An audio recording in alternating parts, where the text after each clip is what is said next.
Hello, welcome to this channel. आज के दिन की अगर निफ्टी की हम बात करें तो निफ्टी आज एक कंप्लीट डे एक रेंज के अंदर रहा। इससे पहले वाले दिन एक अच्छा मूवमेंट आया, उसके बाद में एक रेंज बनाई। अगर हम डे चार्ट के ऊपर देखेंगे तो आज की कैंडल ये हमारे को डोजी बनी है। ये देखेंगे तो यहाँ पे एक डोजी कैंडल आज के दिन बनी। इससे पहले लगातार 2-3 दिन से ये भी एक अच्छा मूवमेंट था, नीचे आया फिर अपसाइड में गया, फिर 2 दिन लगातार एक अच्छा मूवमेंट आया, उसके बाद में आज के दिन एक हॉट कैंडल बनाई है। तो हम देखते हैं कल के दिन निफ्टी में हम कैसे काम कर सकते हैं। तो सबसे पहले हम टाइम फ्रेम को 5 मिनट के अंदर करते हैं। तो अगर 5 मिनट के अंदर टाइम फ्रेम में अगर हम देखेंगे तो निफ्टी अभी 410 के आसपास की हमारे पास क्लोजिंग हुई है। तो ऊपर की साइड अगर रेजिस्टेंस देखेंगे तो ये 500 के आसपास एक रेजिस्टेंस है। रेजिस्टेंस ऐसे एक तो 500 ग्राउंड लेवल है, उसके साथ ही ये यहाँ से एक सेलिंग भी नीचे की साइड आई है। तो ये हमारे ऊपर एक रेजिस्टेंस की तरह काम करेगा, क्योंकि यहाँ पे जो भी ऑप्शन सेलर है उसने अभी कॉल सेल की होगी, तो वो इससे ऊपर जाने के लिए इसको इस वीक के अंदर इसके नीचे ही रखने की कोशिश करेगा। ऐसे ही हम सपोर्ट की बात करें तो ये एरिया हमारे लिए एक सपोर्ट का काम करेगा। तो 350 के आसपास का एरिया है, ये एक सपोर्ट की तरह काम करेगा। तो हम कल के दिन निफ्टी में काम कैसे कर सकते हैं, सबसे पहले ये देखते हैं। तो जब तक ऊपर की साइड इस एरिया को ब्रेक नहीं करता है, जो है 510 के लगभग तक हम वेट करेंगे। जब तक 21,510 को ब्रेक नहीं करेगा, हम कोई भी कॉल की पोजीशन को बाय नहीं करेंगे। ऐसे ही नीचे की साइड जब तक इस एरिया को ब्रेक नहीं करेगा, हम कोई भी पुट की पोजीशन को बाय नहीं करेंगे। इस एरिया के अंदर जब तक रहेगा तो ये वोलेटाइल रह सकता है, तो इसमें हम कोई भी ट्रेड नहीं करेंगे। हम या फिर ऐसे ट्रेड कर सकते हैं, ये चैनल बना सकता है। तो ऊपर की साइड अगर हमें ये 490 के पास मिलता है तो 520 का ऐसा लगा के एक पुट की पोजीशन को बाई कर सकते हैं, जिसके टारगेट हमारे ये यहाँ तक के हमारे टारगेट रहेंगे, नीचे तक के। अगर हमें नीचे की साइड मिलता है, यहाँ पे कोई पॉजिटिव प्राइस एक्शन बनाता है, तो हम फिर कॉल की पोजीशन को बाई कर सकते हैं, जिसके टारगेट हमारे 480 तक के रहेंगे। इस हिसाब से हम ट्रेड का प्लान कर सकते हैं, क्योंकि जब भी मार्केट चलता है तो एक मूव आएगा, उसके बाद कुछ दिन रेंज बनाएगा, उसके बाद में वापस अप साइड जाएगा, फिर रेंज बनाएगा या फिर डाउन आ सकता है। तो ऐसे मार्केट हमेशा चलता है। ये नहीं है कि एक वे में कभी भी नहीं चलता कि एफ पी एफ चलेगा हर दिन ग्रीन कैंडल ऐसे बना के अप साइड में नहीं जाएगा, रेंज बना के फिर ब्रेकआउट देगा। तो ये हो सकता है ये आज रेंज बना दी, कल और रेंज बना दे, उसके बाद में अप या डाउन साइड में ब्रेकआउट दे सकता है। तो इस हिसाब से हम प्लान कर सकते हैं। अगर इससे पहले भी अगर हम देखेंगे तो ऐसे ही ब्रेकआउट पहले भी आया था। तो आपको पीछे करके दिखाता हूँ। तो ये देखेंगे हम, तो यहाँ पे देखो ये एक चैनल बनाया, उसके बाद एक मिनट, ये देखेंगे हम यहाँ पे एक ये चैनल बनाया, उसके बाद में अप साइड में इसको ब्रेक कर दिया। तो ऐसे ही हो सकता है ये चैनल बना के अप या डाउन साइड में जिस भी साइड ब्रेक कर सकता है।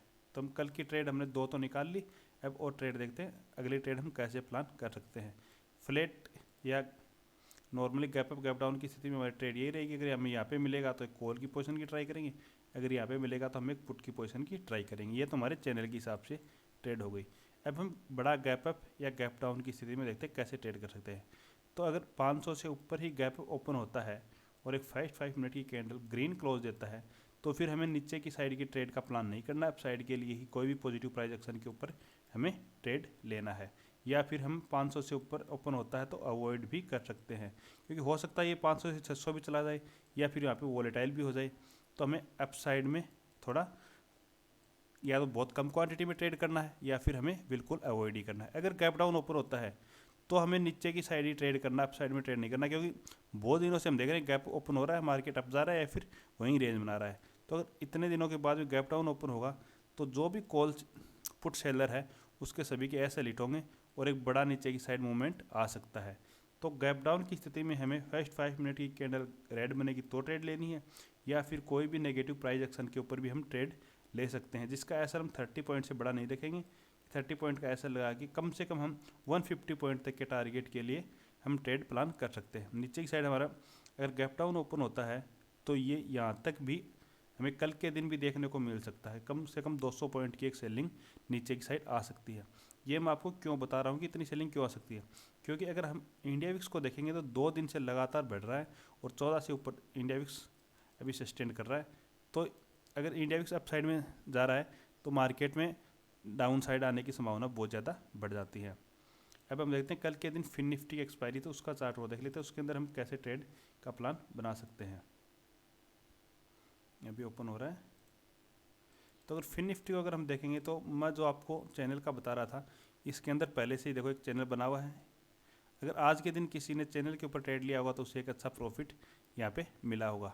चैनल के ऊपर यही होता है कि जिस भी साइड होता है उसके बाद में एक नीचे की साइड या अप साइड में एक अच्छा मूवमेंट मिल सकता है, फिर चैनल के अप साइड से नीचे तक के हम ट्रेड का प्लान बना सकते हैं। तो ये इसकी कल एक्सपायरी है, तो हमें ज़्यादा ट्रेड का इसके अंदर प्लान नहीं करना, सिर्फ जीरो टू हीरो ट्रेड के लिए हमें ट्रेड लेना। तो इसके अंदर यही देखना हमें, मार्केट चैनल के नीचे की साइड है तो यहाँ पे अगर कोई सपोर्ट लेता हुआ हमें दिखता है तो यहाँ से हम कॉल की पोजीशन को बाई कर सकते हैं, जिसके टारगेट हमारे चैनल के हाई तक के रहेंगे।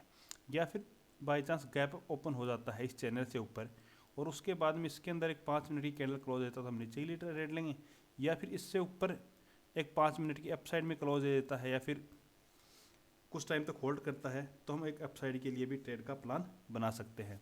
इस हिसाब से हम फिन निफ्टी के अंदर, इसके अंदर हमें सिर्फ एक ही ट्रेड का प्लान बनाना है, क्योंकि इसकी एक्सपायरी है तो इसके प्रीमियम बहुत जल्दी इसके अंदर डिके आएगा। तो हमें ज़्यादा ट्रेड का प्लान बना के हमारे कैपिटल को जीरो नहीं करना, बहुत ही कम क्वांटिटी के साथ और 1 से 2 ट्रेड का ही इसके अंदर हमें प्लान बनाना है। Okay, thank you.